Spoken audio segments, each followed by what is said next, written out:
자, 이제 그 어수선한 신문창들을 떠나 그 개천문을 향해서 자 올라가죠. 자, 공사 현장을 나와서 좌트를 하면 요 돌들이 다 그 신문창대에 그 적재해 놓은 그 돌 밟고 공사를 하는 것이죠. 지난 가을철 산방기간 동안에 열심히 작업을 해놓은 것 같습니다. 국립공원에서는 봄, 가을 건조기에 두 차례 산방기간을 갖죠. 보통 그 기간은 한 달 정도 됩니다. 자, 계단 오르죠. 이 신문창들 떠나 우리 그 다음 목표 지점은 바로 개천문이죠. 개천문까지는 그냥 무작정 올라갈 게 아니라 좀 이것저것 조망을 하면서 올라가죠. 자, 요 새로 설치해 놓은 계단을 오릅니다. 계단을 이렇게 오르면 조망이 터질 것 같죠? 그렇죠. 여기 바로 앞에 세전봉도 보고 그 뒤에 구곡산, 그 멀리 거제도도 보고, 왼쪽으로 보면은 저기 태극, 수양 태극하고 이방 태극이 보이죠? 네. 이따 뭐 자세히 볼 거니까 우선적으로 이렇게 살짝 보고 우선 올라가는 걸로 하죠. 네. 자, 이 바닥에 깔린 돌들 다 토사 유실 방지하기 위해서 아까 그 돌로 다 박아 놓은 거죠. 무릎이 좀 아프긴 하지만 그래도 이 돌로 깔아 놓아야 우리가 그나마 이 산이 깎이질 않죠. 네. 자, 이렇게 조망이 되면서도 이렇게 잔막이 좀 가려져 있는데 위에서 충분히 볼 수 있으니까 조금 참고 그냥 육안으로 보면 좀 잘 보이니까 이렇게 보면서 올라가기로 하죠. 드디어 개천문입니다. 하늘 여는 문 혹은 하늘이 열린 문. 원래 좌우로 두 개의 바위 규둥이 서 있어서 그 유형을 자랑했었는데 한쪽은 벼락을 맞아 없어졌다고 하죠. 그런데 이 이정목에는 개선문이라고 써 있죠. 사실은 이 물이 아무리 봐도 개선문 같지가 않은데 이것은 지리산의 전설인 부산의 성선생 때문에 생긴 이름이죠. 선생께서는 학창시절인 1957년 여름방을 맞아 친구 몇 명과 함께 지리산 등정을 계획했죠. 교통사정이 안 좋은 그때 부산을 떠나 진주에서 원주까지 어렵게 도착한 다음 다시 걸어서 덕산에 도착하고, 그러고는 덕산을 출발 법회사에서 1박을 한 다음 힘들게 여기까지 올라와서 쉬면서 바위가 쩍 갈라진 채 입을 벌리고 있는 곳에 다 이 정도면 우리가 개선장을 드리겠다 생각하면서 지은 이름이라고 하는데, 글쎄요, 저는 그저 서문인 통천문에 대응하기 위해서 하늘을 열린 문이라는 뜻에서 원래 이름인 개천문이라고 부르는 줄 알았는데 점수를 주고 싶군요. 그렇지 않겠습니까? 그래도 개선문이라면 뭐 뚜껑이라도 있어야 되는 거 아닌가요? 자, 개천문이나 다시 올라갑니다. 드디어 낙남정맥에서 내려오는 삼신봉이 보이는군요.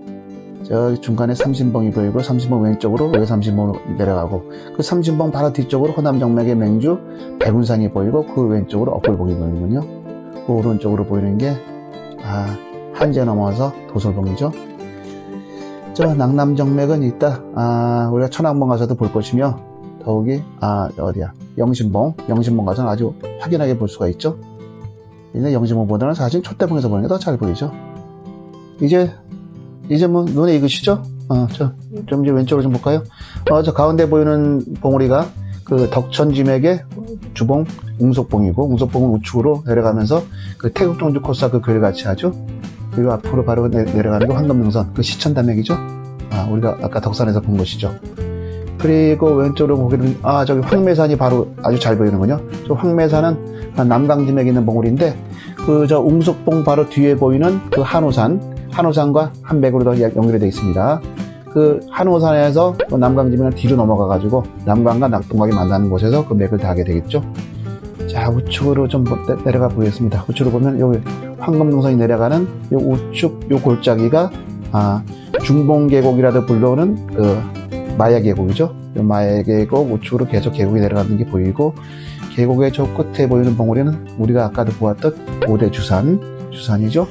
주산 그 왼쪽으로는 거제도 쪽 맥이 보이고, 오른쪽으로는 금오산 넘어서 우측에 남해선까지 보이죠. 남해. 자, 우리가 이걸 이렇게 많이 봤으니까 이제 어느 정도 눈에 익은 것이고, 참 아름답습니다. 성샘분의 이름이다. 다시 올라가죠. 지금은 없어졌지만 예전에는 이곳에 안내판이 하나 설치되어 있었습니다. 바로 이것이 그 안내판에 세워졌던 그 말뚝 흔적인데, 이 천왕샘이 남강의 발원지라는 그런 글이 적혀 있었죠. 남강의 발원지라. 뭐 거시적으로 보면 그렇게 볼 수도 있죠. 하지만 엄연히 이 천왕섬에서 발현한 물은 시천천이 원천이 된다는 것을 우리는 이미 공부했었죠. 이 물이 장터목에서 내려오는 물바다 시천천 위로 덕산 원리교 옆에서 덕천강에 합류됨으로써 그 운명을 달게 된다는 것을. 그 덕천강은 중봉 조개골에서 발현한 물이죠. 그래서 진양호에서 남강이 합류가 되고 그 남강은 의령과 창녕 그리고 함안이 만나는 곳에서 낙동강과 만나면서 186.3km라는 긴 여행을 끝내면서 남강이라는 이름을 받게 되죠. 그리고 그 지점에서 당연히 남강지맥이라는 도산골이 약 137km의 긴 지맥도 그 맥을 닿게 된다는 것이죠. 기억하시죠? 일산줄기 대 일물줄기 법칙. 공단에서는 그 안내판을 철거했습니다. 그 이유를 볼까요? 예전에 제가 찍어놓았던 그 안내판을 자세히 들여다봅니다. 이 천왕샘이 남강댐이 발원지로 덕천강 따라 흘러 남덕일샘, 참샘에서 발원하는 경호강과 남강댐에서 합류하여 낙동강으로 흐르된다고 적고 있었죠. 좀 말이 안 되죠? 내용이 좀 뒤엉켜 있습니다. 경호강의 이름으로 합류되는 거잖아요. 그리고 남덕일 참샘은 남강의 발원지이지 경호강의 발원지가 아니죠. 그리고 국토지리정보원에서 만든 지도에도 나오지 않는 이 경호강의 이름은 도대체 어디서 나온 것일까요? 사실은 신라시대 경호강이 지나는 산청의 예전 이름은 산음이었습니다. 중국을 4대 아들 못해 모어까지 한 그 신라 경동왕은 집품천이었던 이 산청은 산음으로 바뀌었죠. 경동왕은 하나 정책을 실시해서 우리나라의 모든 지명을 한자화하는 작업에 몰두한 인물이었죠. 그때 이 산청이 중국 절강성, 소흥현, 산음, 지금의 상해 바로 아래에 있는 소흥시의 빼어난 산수와 비교된다고 하여 거기서 따온 이름이죠. 그래서 중국 산음에 경호강이 있으니 이 함양 땅을 흐르던 이 남강도 산청으로 들어서는 특히 경호강이라 부르게 되는 것이죠. 단성의 끝에까지는 그렇게 부릅니다. 그러니 경호강의 본 이름은 남강인 것이죠. 그런데 이 안내판을 마치 경호강과 남강이 다른 것까지 적어놓았으니 거센 항의를 받게 되었던 것이고 결국엔 이렇게 철거하게 된 것이죠. 여기서 한 걸음 더 들어가 볼까요? 이 남강이 하는 아주 역할 중 하나는 이 남강이 지리산의 동남쪽 영역을 한정한다는 것이죠. 즉 남강을 만나면서 지리산의 모든 맥들이 다 끝나게 되는 것입니다. 그러니 우리가 기왕에 살펴봤듯이 덕천지맥이나 지리태극종주, 남강태극종주, 하다못해 진양태극종주는 물론 지리 동문운선까지도 모두 그 맥의 끝은 이 남강인 것이죠. 남강과 지리산과의 관계는 이것만 이해해도 되는 것입니다. 여러분들이 저와 함께 대간을 걸으시면서 하나 염두에 둬야 할 것은 우리가 산줄기만 다니는 게 아니라 이렇게 물줄기까지 본다는 것입니다. 물줄기와 산줄기는 1대1의 관계라는 걸 이미 배웠죠? 자꾸 제가 거론하는 인물인데 장거리 경주 클럽이 J3 클럽이 배백만 망장 산줄기단이다.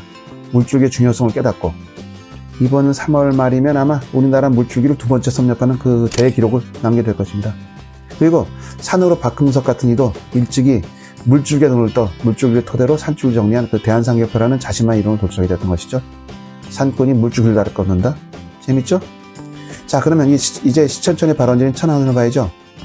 남한에서 가장 높은 곳에 위치한 그 석관수인 이 천왕샘을 발견해서 이를 샘으로 조성한 이도 바로 아까 얘기한 남명 조희 선생의 13대손인 로타리 산정을 건립한 조재정님의 업적입니다.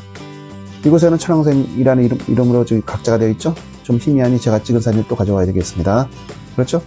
이 종목 뒤를 자세히 보면 천왕샘과 덕산 두리산악회가 1977년 7월 31일 시공했다고 새겨져 있죠. 그런데 사실 이것뿐만 아니라 그 지리산의 샘물, 가령 선은비샘이나 천호샘물이라는 이름을 가진 그 인걸령샘을 보면 분명히 스탠리에서 국자가 놓여 있을 겁니다. 이 국자 누가 갖다 놨을까요? 그 몽화라는 리그에 쓰는 멋진 상권이 있는데 이름은 예쁜데 노지진 같은 뚝심으로 가는 산마다 쓰레기 봉지를 다니면서 그 청결산행을 몸도 추천한 분인데 그분이 자기 사비로 갖다 놓은 것이죠. 이제 이 계단만 오르면 드디어 천왕봉입니다. 아주 감격스럽습니다. 빛을 올리면 이정목이 나옵니다. 직진하면 중봉으로 가서 아까 본 썰이봉 능선을 지나 치반목 대피소를 지나가게 됩니다. 그러고는 드디어 천왕봉으로 오릅니다. 와, 드디어 천왕봉입니다. 무슨 말로 지금의 이 심경을 표현할 수 있을까요? 갑자기 시상이 떠오르는군요. 보라, 나는 지금 천왕봉 머리에 올랐노라. 구름과 안개를 다 헤치고 세상의 가장 높은 자 되어 하늘 위에 올랐노라. 자, 어떻습니까? 사실은 노산 이은상 선생님의 수필이죠. 대단한 상권이신 선생님께서 천왕봉의 감격을 이렇게 노래했던 것입니다. 관련하여 감수제 박열량은 하늘에 닿을 듯 높고 웅장하여 온 산을 굽어보고 있는 것이 마치 천자가 온 세상을 다스린 형상과 같으니 천왕봉이라 일컬어진 것이다 라고 갈파였죠. 곧 두류산의 이음이 백두대간의 흐름이라고 파악하였던 것이죠. 자, 그 엄청난 지리산의 천왕봉, 그 감격 안으로 들어갑니다. 우선 눈에 들어온 것이 정상성입니다. 이 정상성은 천왕봉이 지켜온 세월에 비하면 여러 번 그 주인을 달리했죠. 아마도 하늘을 바치는 기둥이나 뜻의 천주가 그 첫 번째 정상을 이룬 말이 아니었을까요? 필요한 이가 나무로 만들어 세운 다음 남명 조익선생의 시가 표기된 정상석을 거쳐 단순한 그것으로 바뀌었죠. 지금 이 정상석이 1981년 경남도지사 이규호와 당시 민정당 실제였던 권익현 등이 지금 이 정상석을 세우면서 뒷면에 영남인의 기상 여기서 발언되다라고 썼다가 후에 여차여차한 이유로 경남이로 바뀌었다가 이에 불만을 품은 조선대와 전남대 산악회에서 야밤에 한국인으로 바꾼 것을 언젠가 지금이 한국인으로 깨끗하게 정사하여 현재 이루고 있는 것이죠. 자, 이제 천왕봉에 올랐으니 이제 감격적인 백두대간의 첫 발을 내디도록 하겠죠. 하지만 이 신성한 천왕봉의 주변을 감상 없이 그냥 지나치기엔 너무나 아깝습니다. 더욱이 오늘은 날씨가 너무나 쾌청하군요. 다음 편은 이 천왕봉에서 조망할 수 있는 것들을 살펴보고 그것들이 우리에게 주는 게 무엇인지 그리고 무엇을 느끼게 해주는지 그렇게 하고는 본격적으로 대간길로 들어서기로 합니다.